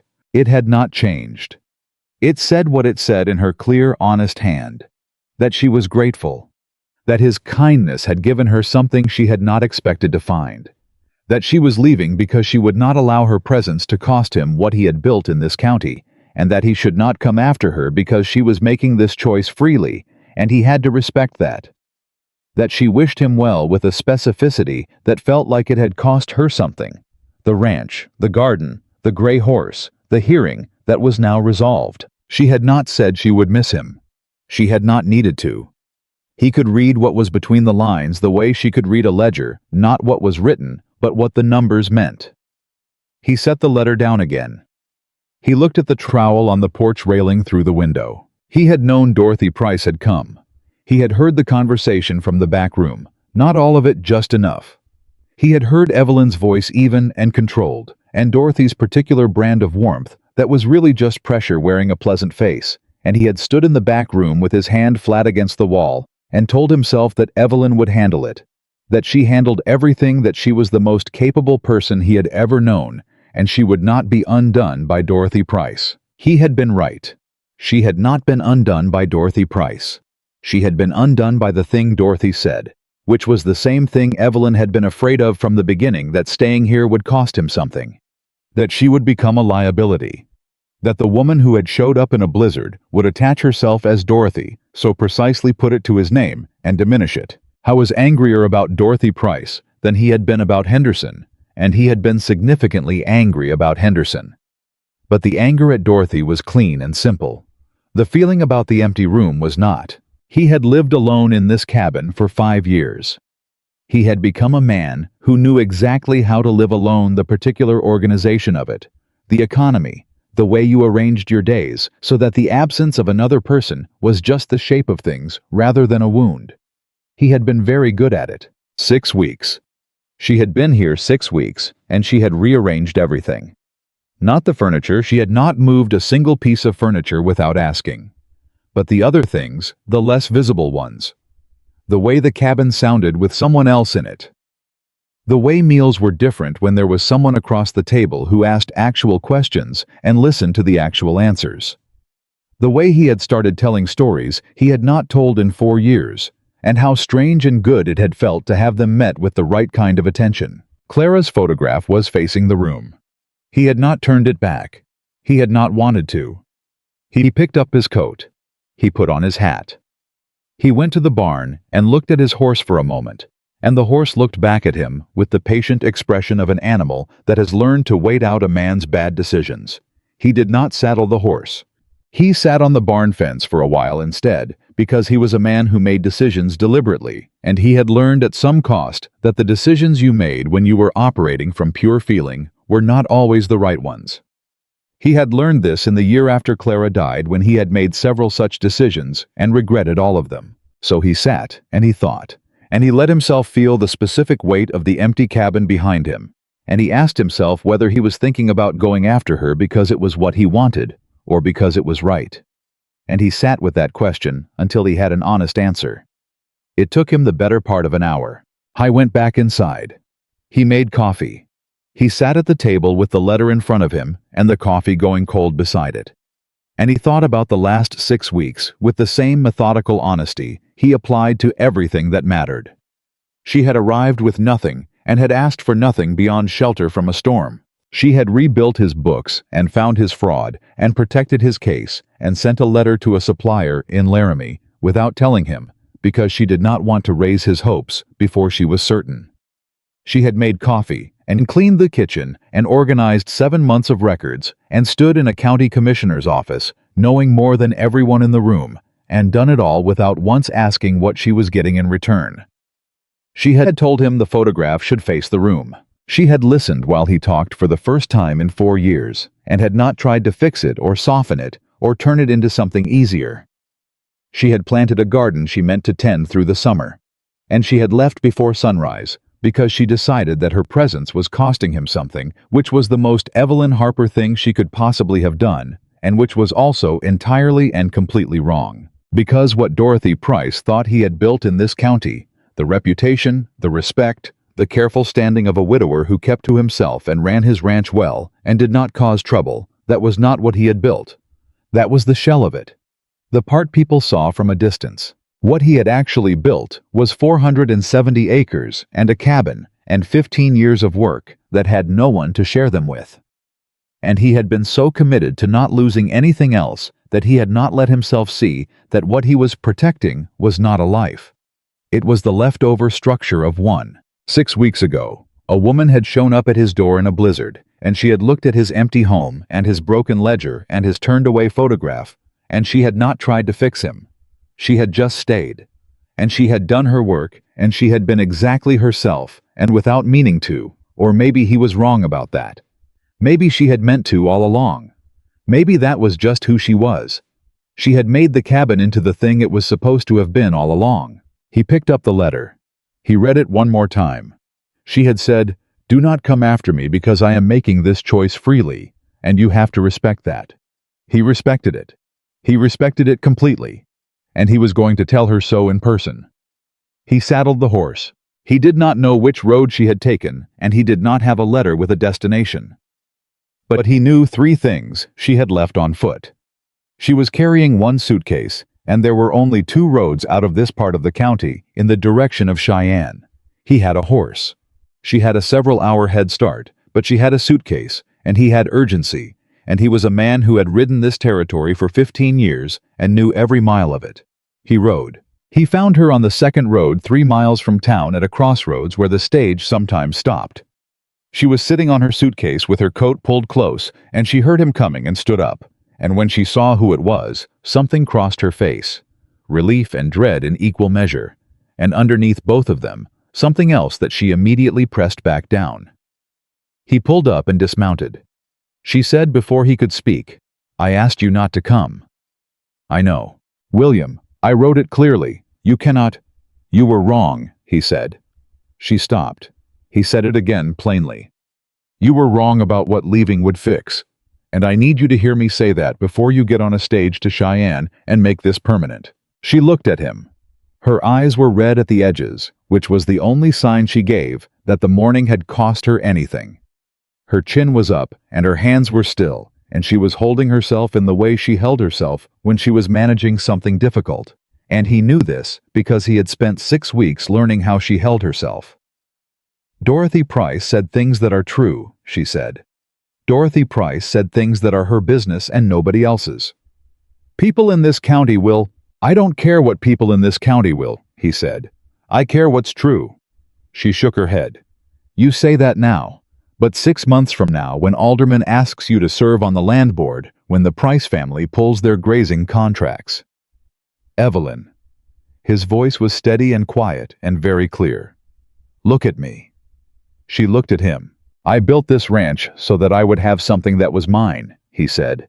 "Something that no one could take away. After I lost Clara and Henry, I built everything I could think of to build because building things was the only way I knew how to keep breathing." He paused. "But a ranch is not a life. I have known that for 5 years, and I did not know what to do about it until about 6 weeks ago." She swallowed. "You are not damaging my reputation," he said. "You restored it. The whole county knows what you did with those records, what you did in that commissioner's office. Alderman told 2 people, and those 2 people told 10 people, and those 10 people—" He stopped. "You didn't know that, did you?" She shook her head slightly. "People know your name, Evelyn, the right name, the one you made." He took 1 step toward her. "Dorothy Price was not concerned about my reputation.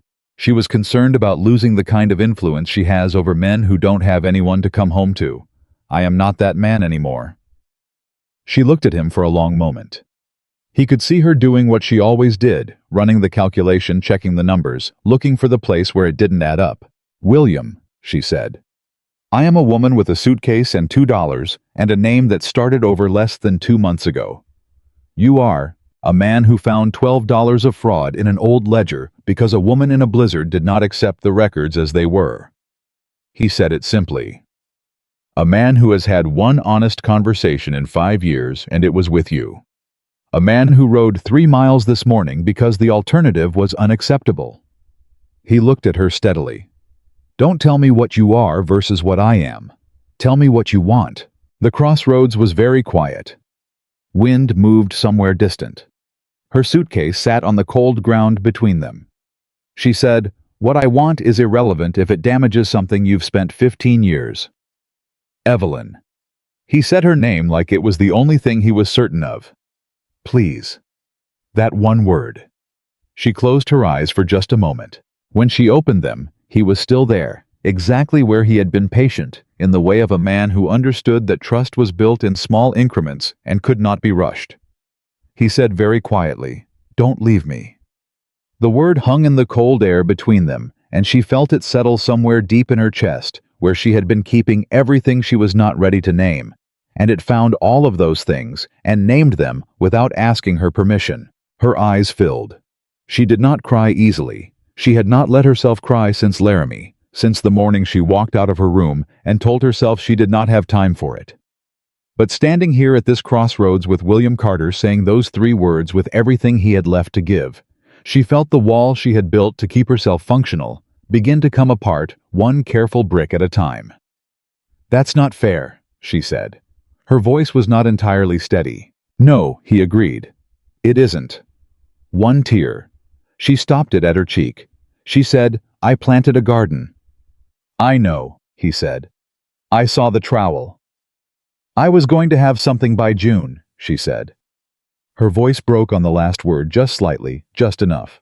He crossed the remaining distance between them and did something he had not done before. He put both arms around her carefully, the way you hold something you are afraid of dropping, and she stood still for 1 moment and then let herself hold on her face against his coat, and the Wyoming Territory went about its mourning around them and did not ask anything of either of them. He did not say it would all be simple.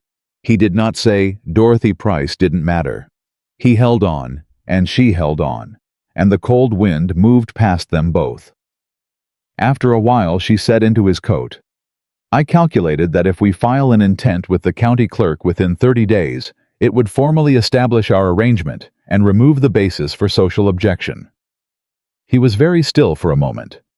"Are you proposing marriage using legal terminology?" She pulled back far enough to look at him. "I'm identifying a solution to the problem Dorothy Price raised, which is a legitimate concern regardless of Evelyn." "What?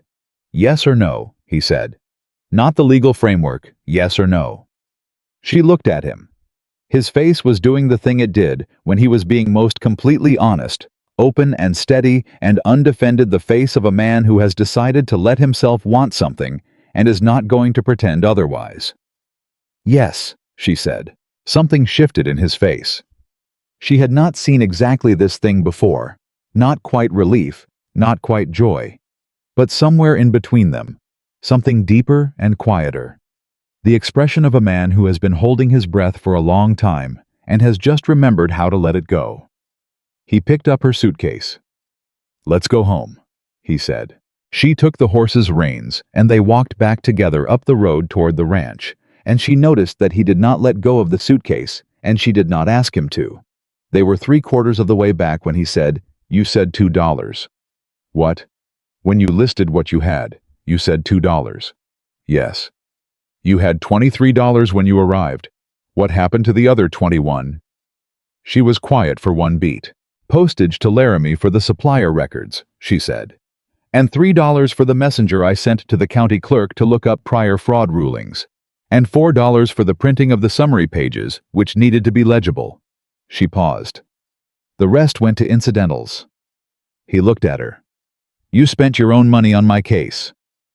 "It was our case," she said in the exact tone she had used in the commissioner's office. He stopped walking. She stopped beside him. He looked at her for a long moment, with an expression she was going to need some time to learn the name of, because it was large, and it was complicated, and it was entirely focused on her. "Our case," he repeated. "Yes," she said. "Our case, our ranch, our garden." She met his eyes. "Our life, if you can manage not to be dramatic about it." A sound came out of him that she had not heard before. Not quite a laugh, too genuine for that, something more fundamental. The sound of a man who has been holding something heavy for a long time and has just put it down. "I'll try," he said. They walked the rest of the way home together.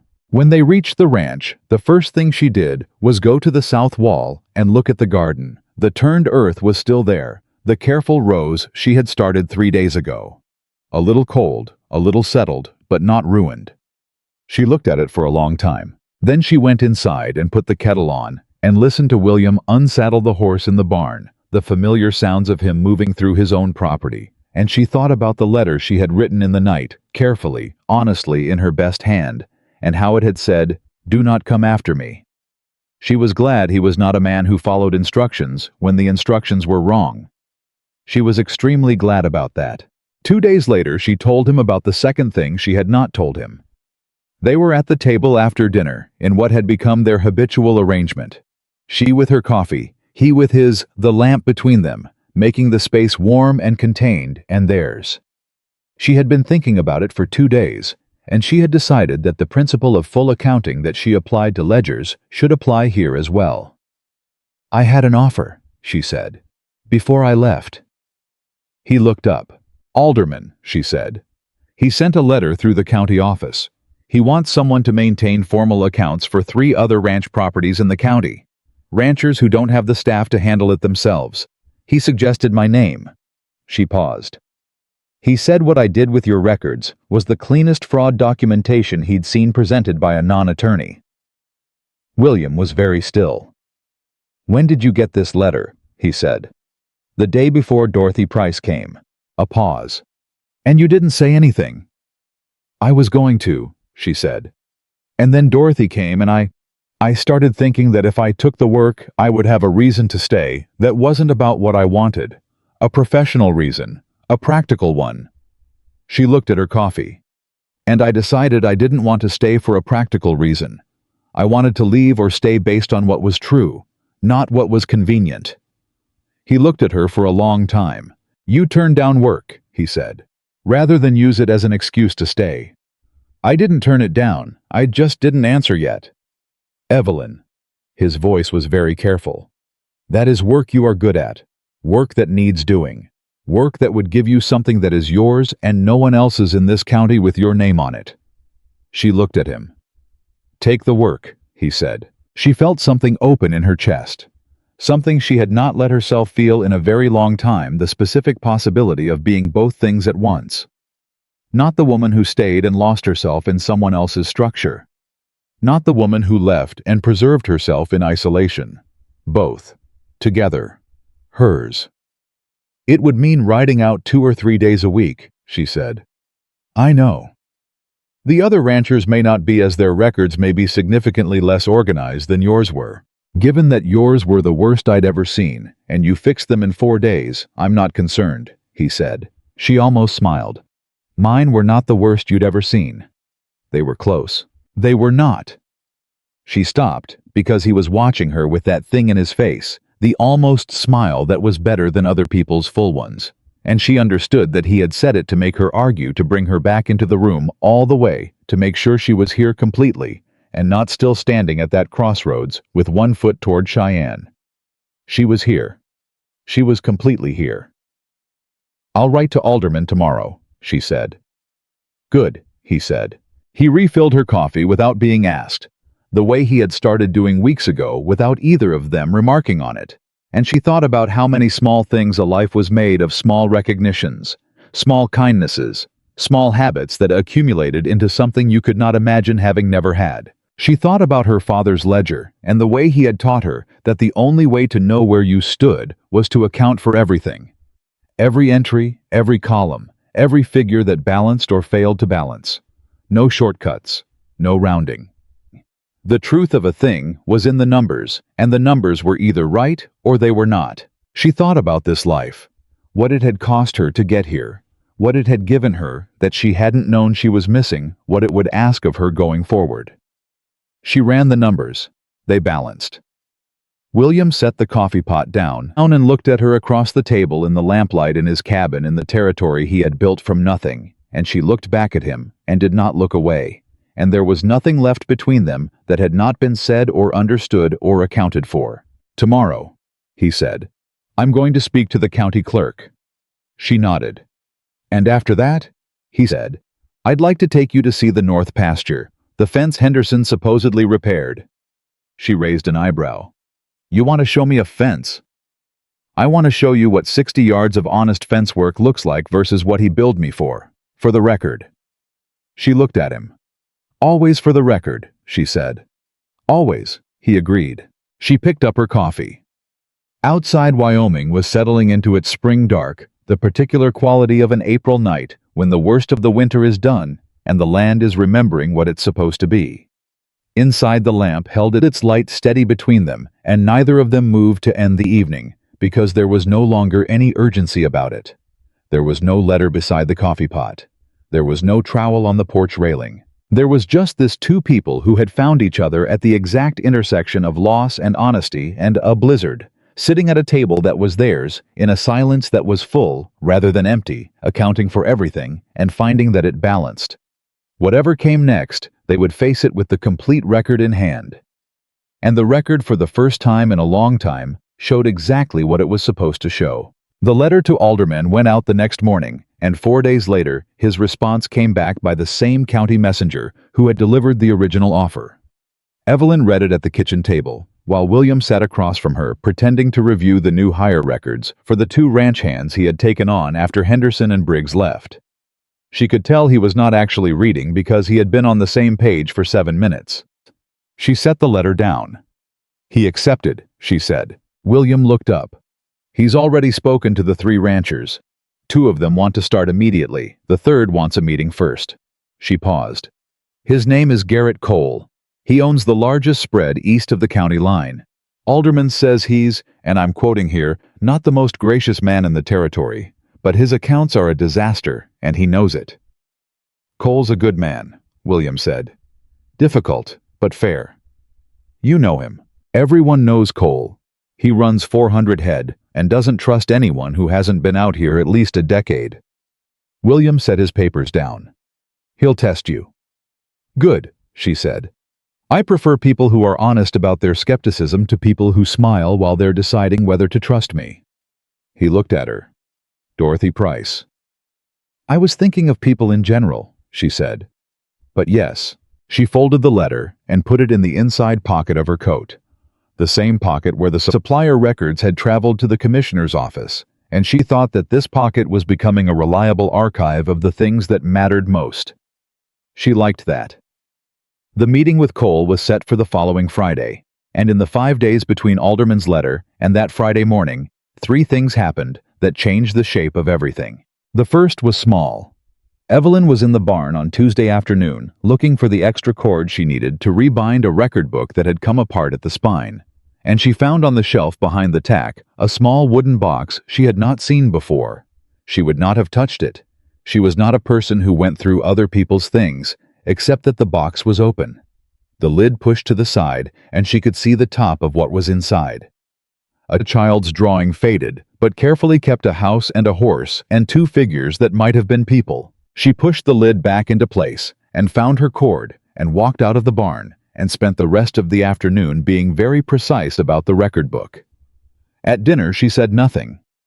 After dinner, when William was putting things away and she was at the table with the rebound ledger, he said without turning around, Henry drew that the week before he got sick. He was 2. He thought the horse was the most important part. She looked up. He turned around. He was steady, the way he was always steady when he was saying something that cost him that particular stillness of a man carrying weight with both hands and choosing not to drop it. I keep it in the barn because I used to keep it in the house, he said. And I couldn't. He stopped, started again. I couldn't sit at the table and look at the shelf where it was, so I moved it. He looked at her. But I didn't get rid of it. No, she said. You didn't. I don't want to get rid of it, he said. She understood what he was telling her. She understood it precisely.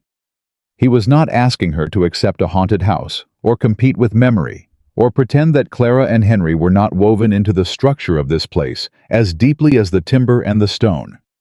He was telling her that they were part of it, and he was asking if she could live with them here. She thought about her father's business, the one that had been halved by his partner's theft, the one he had kept running anyway, smaller, but still his.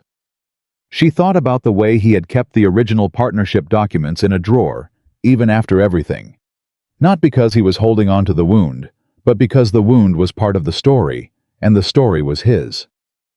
The drawing should be in the house, she said, on the shelf where he put it. William looked at her for a long time. Then he went to the barn and came back with the box and put it on the shelf in the front room beside Clara's photograph that had been facing the room since January, and he stood there for a moment with his back to her. When he turned around, his face was the most open she had ever seen it. Thank you, he said. She nodded, once the way he nodded, and went back to the ledger, and neither of them said anything else, and the evening held them both, and the shelf held 3 things now instead of 1. The second thing that happened was the news from Henderson. It came through the county office on Wednesday, a formal notice that Henderson had retained a lawyer in Cheyenne and was intending to contest the commissioner's ruling. Not on the merits of the fraud charge, which he apparently could not contest given the supplier records, but on a procedural claim that the investigation had been initiated and conducted by a party with no official standing, that Evelyn Harper was not a licensed accountant, had no legal authority to examine private business records, and that the documentation she compiled should be excluded from the formal record on those grounds. William read the notice and handed it to her without comment, which was itself a comment. She read it twice. She was quiet for a moment. Then she said, "He's not wrong about the standing question." "He's wrong about everything," William said. Legally, the question of whether an unlicensed person can compile evidence for a fraud complaint is not settled in this territory. She kept her voice even factual, the way she kept her voice when what she was saying mattered, and she could not afford to let feeling blunt the edge of it. If his lawyer is good, he can make an argument. Then we make a better one, William said. We need Alderman, and we need him before Henderson's lawyer files the formal objection which, she looked at the notice date, which gives us 4 days. She was already at the cabinet looking for paper. William watched her for a moment. He said, "What do you need?" "Every original document I touched. The ledger, the receipts, the supplier correspondence. Everything in chronological order." She was already writing. "And I need you to go to Alderman today. Not send a message. Go yourself. Tell him what's happening and that we're preparing a formal response, and we'll have it to him by tomorrow morning." He put on his coat. "William," she said without looking up from the paper. "What?" "Tell him the supplier confirmed the records independently. Tell him the original evidence does not originate with me. I organized it, but the fraud exists in documents that predate my involvement. I am not the source. I am the method by which the source became legible." He paused at the door. "Say it exactly like that," he said. "Yes."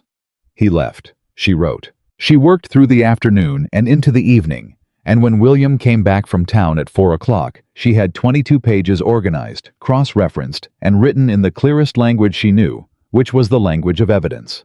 She had argued against herself the whole way through, found every gap.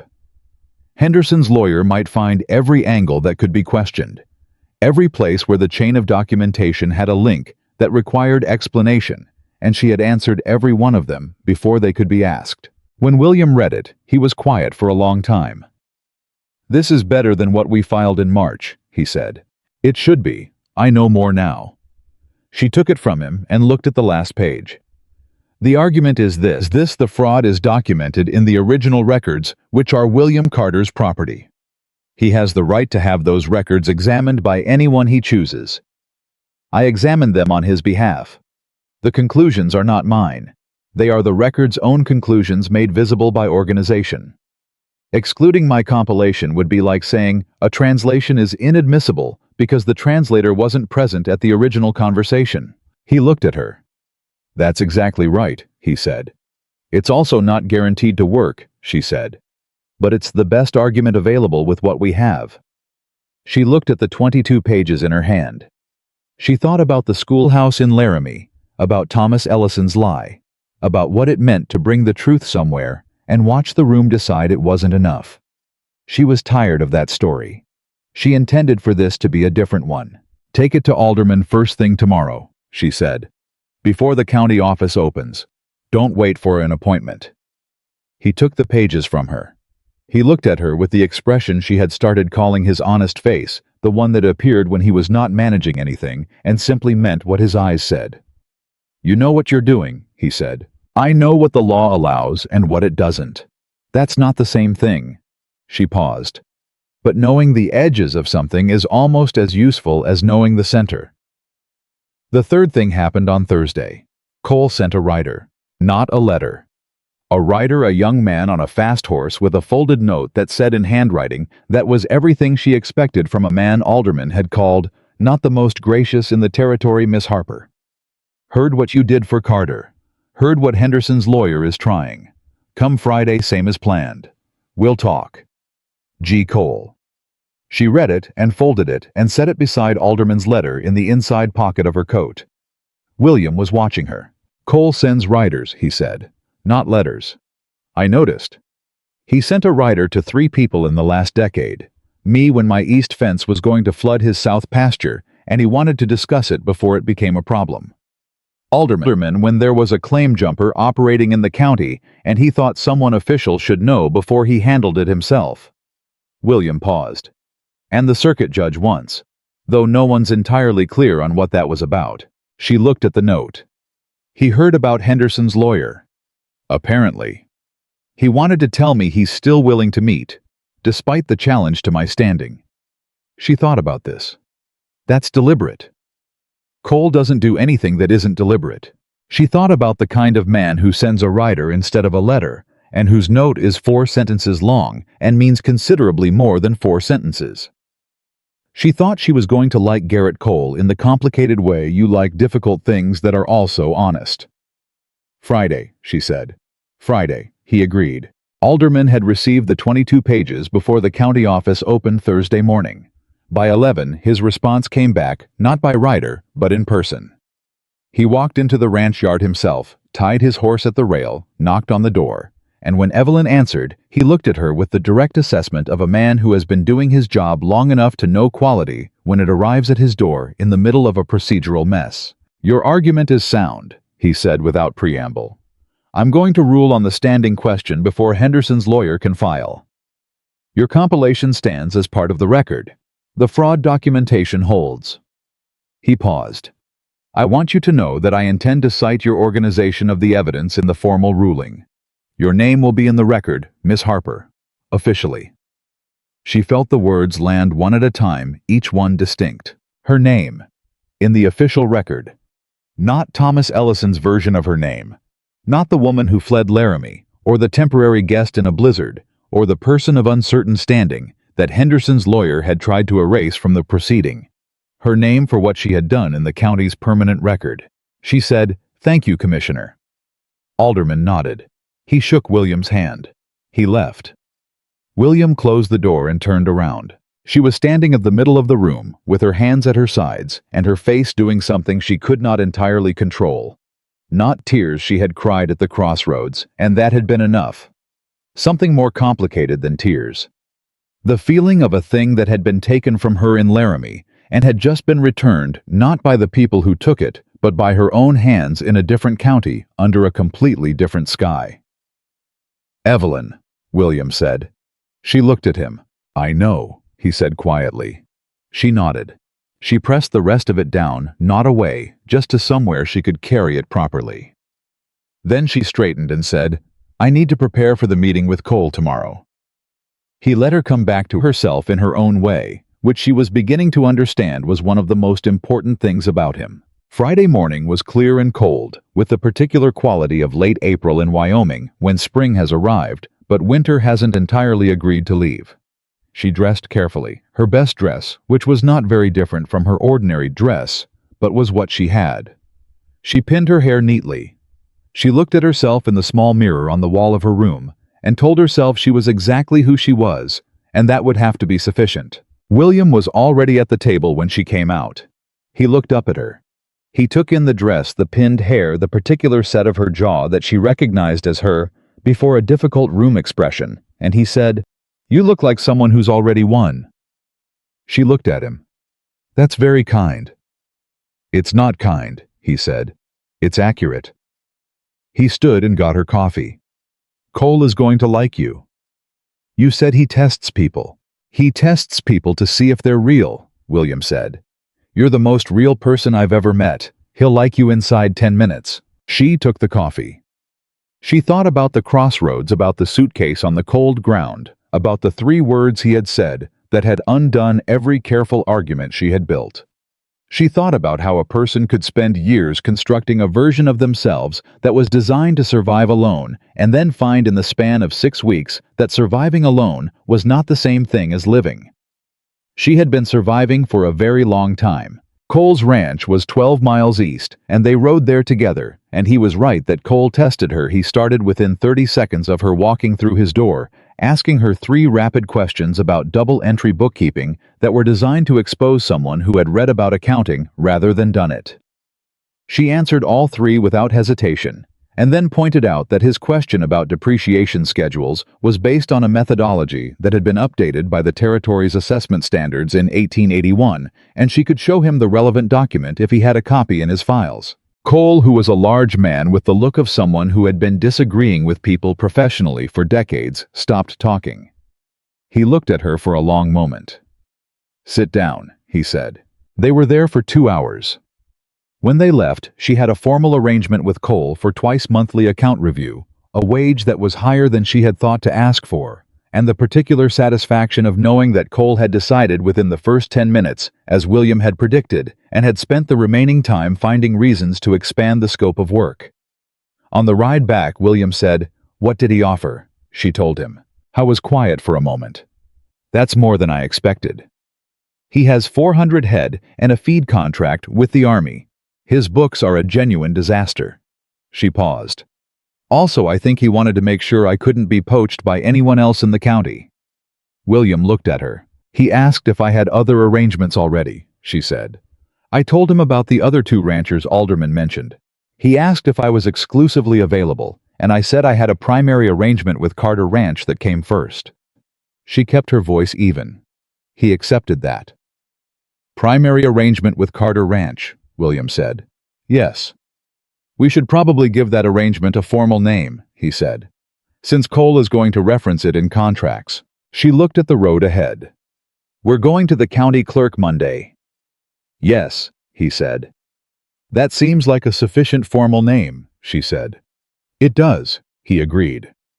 They rode the rest of the way home, in the comfortable silence that had become their particular language, the one that did not require words, because the words had already been said, and what remained was simply the shared fact of them moving through the territory together toward the place they were building. The clerk's office on Monday morning smelled of ink and old paper, and the particular institutional permanence of places where things are made official. The clerk was a different man from the one who had written her name slowly in January, which she was glad of. This one was older and moved with the efficiency of someone who had been processing the territory's paperwork for long enough that nothing surprised him. He looked at the 2 of them, read the intent in the way they stood, and slid the appropriate forms across the desk without being asked. She filled out her portion in her best hand.